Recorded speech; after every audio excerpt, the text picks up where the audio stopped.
RT is sitting down with Jesse Ventura, former governor of Minnesota, former Navy SEAL, former professional wrestler, actor, and best-selling author. It's very nice to see you back at our New York studios again. Great to be here. Now, Jesse, you've recently announced that you are considering participating in the presidential race in the year 2016 as an independent candidate because, of course, you believe that the two-party system is crippled and corrupt. So what better timing than now? Why not do it this time around? Well, because it would take too long. You have to build for this. See, the difficult thing, if I do it, I will be with no party. It'll be just Jesse Ventura running for president, if I do it. Well, that requires me to go out and get ballot access in all 50 states. You can't do that overnight, and it costs a lot of money. That's why I've made the statement it will require a grassroots movement of people in every state to go out and do what it takes to get me ballot access so that I can be on the ballot. And then there's a second requirement I have to be guaranteed. I've got to be in the debates, because if you're not in the debates, you can't win. And I do not run for political office just to make a statement. When I run to win. Now, your new book, of course, Democrats and Republicans, focuses on the parties being gang-like, right? And fighting for power just for the sake of having power. And you talk a lot about the need to eradicate corporations from politics. And my question to you, I guess, is how can this realistically be done in a country where this has been the system forever? And you yourself compare politicians to, possibly wearing NASCAR racing suits because they have so much support from corporations. Well, how can this be done? First, NASCAR racing suits, like if you look at Jimmy Johnson, the great race, he's got patches all over that tells who his sponsors are. Well, if we require them to wear that, then we as voters will know who owns them, because they'll have to wear patches stating who owns them. That's kind of a joke, because it'll never happen.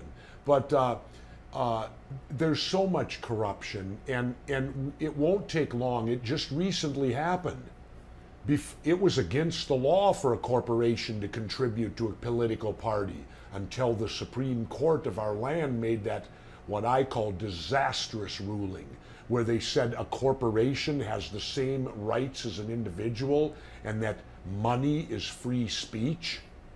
Well, I'm waiting for the next guy to rob the bank and use that as his defense. I was only exercising my First Amendment rights of free speech. After all, money is free speech.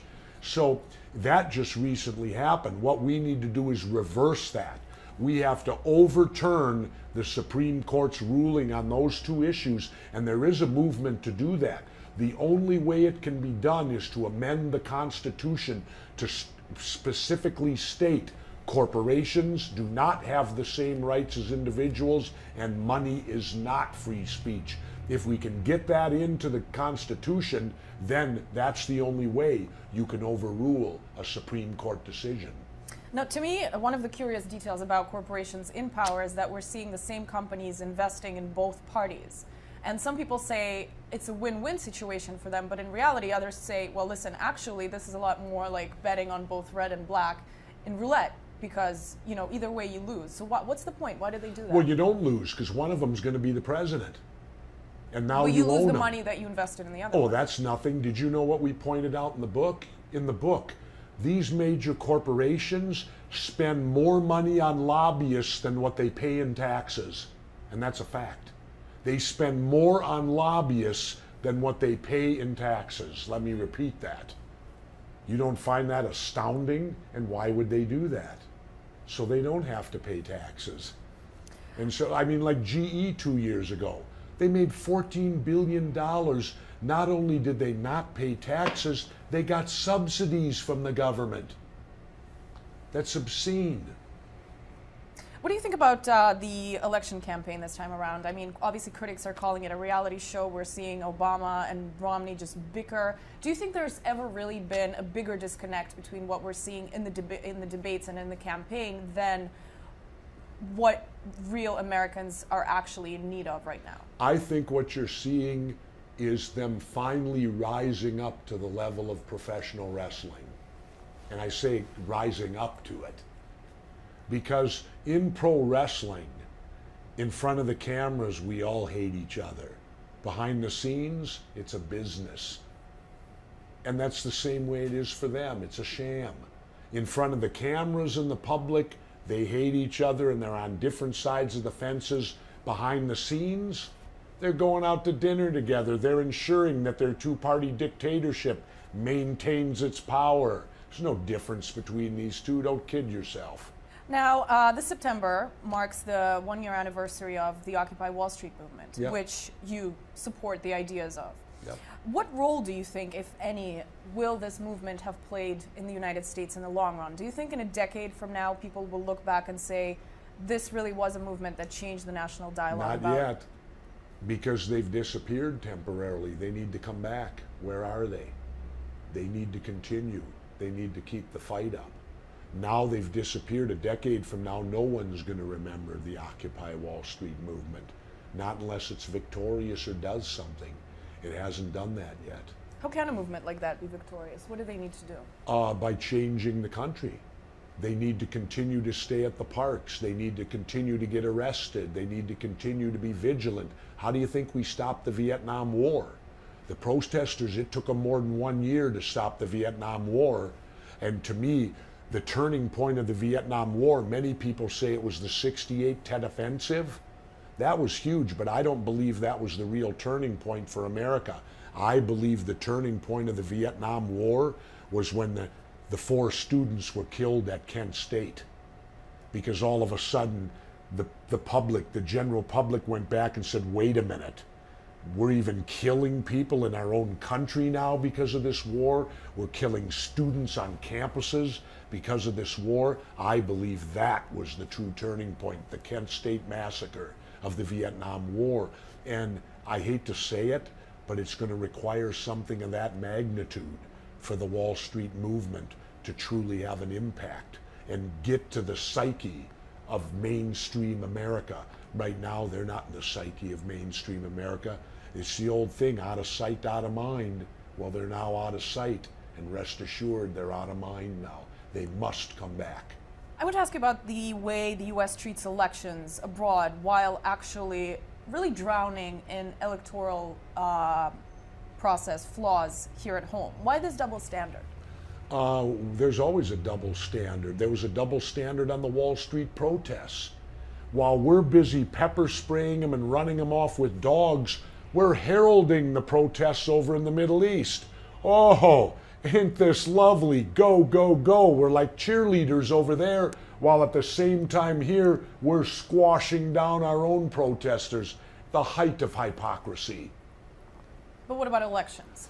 Elections the same way. We want to bring democracy all over the world, and we don't even have it here anymore. Because the 2 gangs pick your president, don't they? You have no say-so. You know, Mitt Romney was picked 4 years ago. You know how I know that? He wasn't picked at the convention. They knew 4 years ago. You know how I know that? Because when Obama won, right after Obama won, you started seeing these mass advertisements on TV about Mormons. Do you recall those?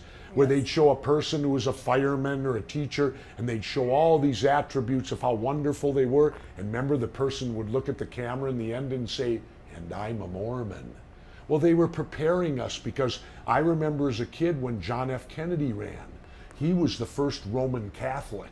And there was great fear in this country that the Pope would be running the country if we elected this Roman Catholic, until Kennedy came out with a very strong speech talking about his belief in the separation of church and state. I might be a Catholic on Sunday when I go to church, but when I govern this country, that won't enter into it. Well, that showed me right there. Mitt Romney was their pick 4 years ago of the gang. So you think, considering you say started preparing 4 years ago, he's going to be the next U.S. president? No. Why so much effort for somebody? Well, because he's the Republicans' main man. He's the one on the pedestal right now. John McCain was 4 years ago. George W. Bush was the 8 years prior to that. You know what I find interesting about the Republican convention? They didn't mention one word about Bush and Cheney. How do you ignore a president and vice president who a mere 3.5 years ago served for 8 years? It's like, oh boy. You know why? They don't want to identify with the true culprits. who killed our economy. They're selling the people now saying we're going to fix the economy. Well, this is the same party that ruined it. Because let me explain something. The economy doesn't happen overnight. It's decisions made about 4 years ago that will show up today. It takes about 4 years for those decisions because it's so massive. It takes about 4 years. Decisions made 4 years ago, you will see the results of them now.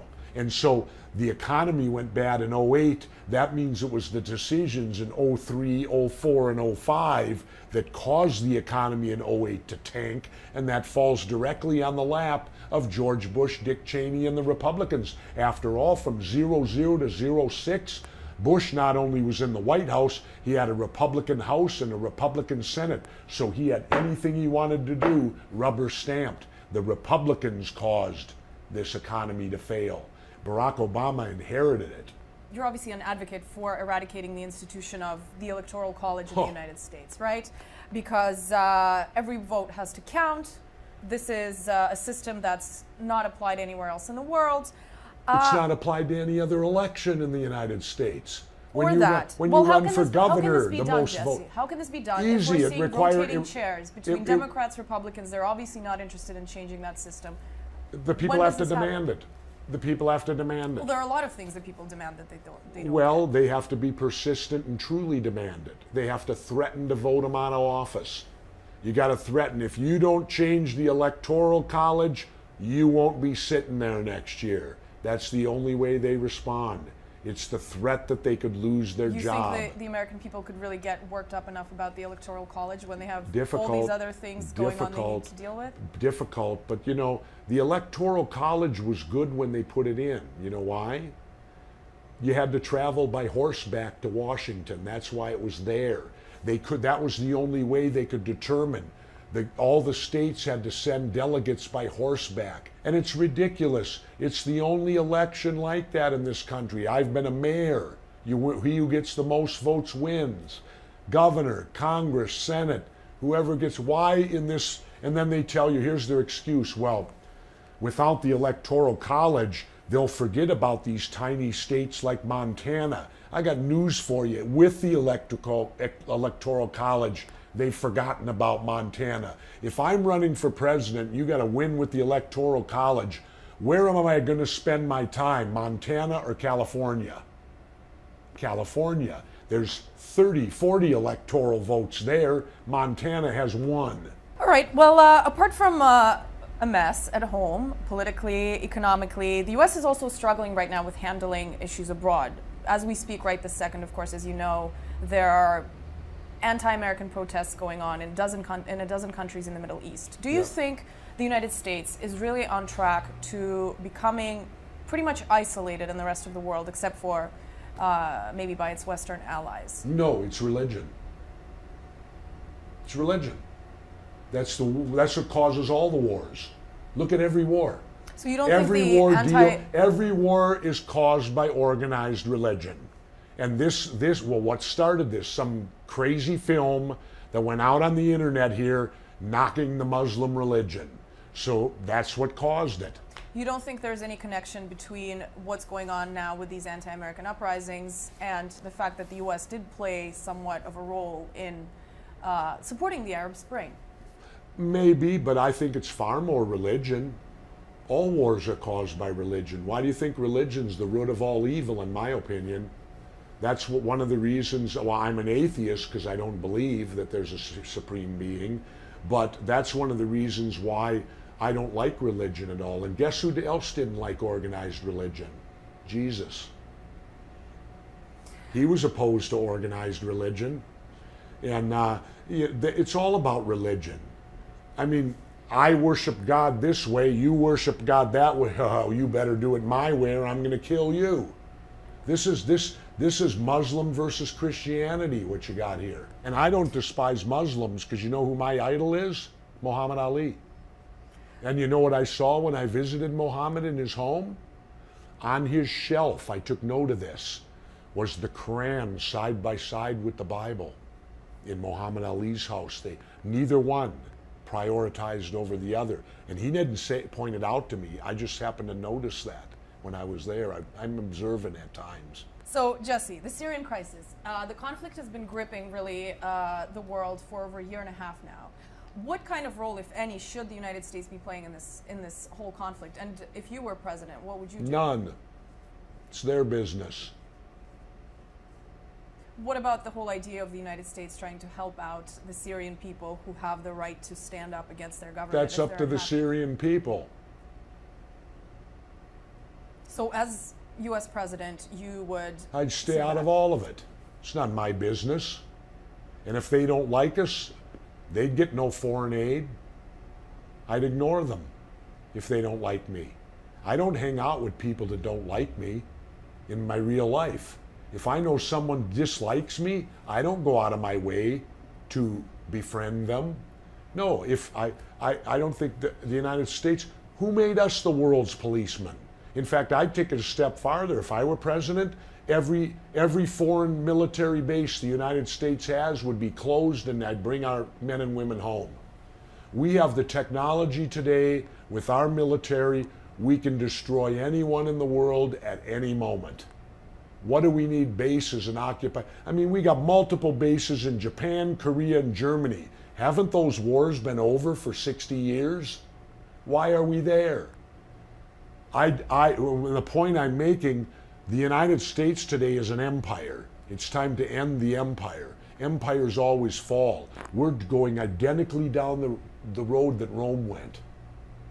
I saw you mention in an interview recently that you're 60 years old, and for half of your life the United States has been involved in wars. No, it's all my life now. I redid that statement because if you count the Cold War and the war on drugs. 60 years of fighting, can that mentality ever be changed? I hope. That's a dream we all have to have. It's a dream that John Lennon had. It's a dream of give peace a chance. Why don't we try it? 60 years of my life, and we have yet to listen to John Lennon give peace a chance. Do you think the same rules apply to no matter what kind of geopolitical interests the United States has with a country in crisis?